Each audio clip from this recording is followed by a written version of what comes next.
You know how you can watch a movie trailer and you can pretty much tell yourself right off the bat, this movie just seems like it's going to be a little bit off. You know, this thing doesn't look like it's going to be very good. But then you actually see the movie and you actually pleasantly surprised. And guess what? The Great Wall is definitely not one of those type of films, just to begin with. Now, overall, let's get into The Great Wall. Let's talk about this thing, right? Overall, The Great Wall is just simply put disappointing. I mean, like on all fronts. And it's just not a very good movie. It's actually quite sloppy. Now, I don't know if I'm not a smart man per se, or just simply put, this movie doesn't make that much sense. I mean, like, it really, I felt like it was just all over the place to begin with. And that's really unfortunate because I actually do like the director for the most part.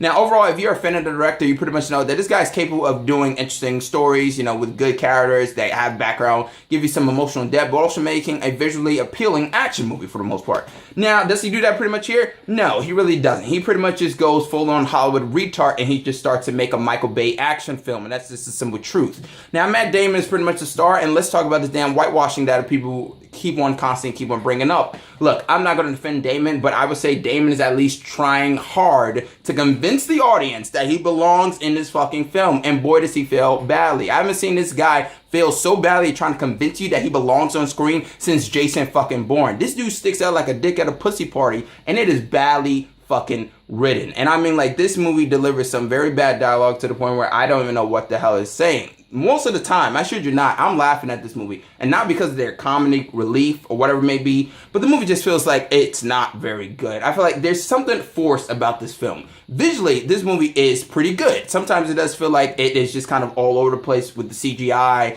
and it does seem like it's a CGI fuckfest, but overall, it's not Gods of Egypt type of bad. I would say that. Now, overall, like I said, the best parts of the entire film tend to be the action scenes, and that's pretty much it. Because if you're looking for interesting story, you don't get it. You're looking for some interesting characters, you don't get it. Honestly, this movie is about as hollow as a fucking steel pipe, and that's the legit truth.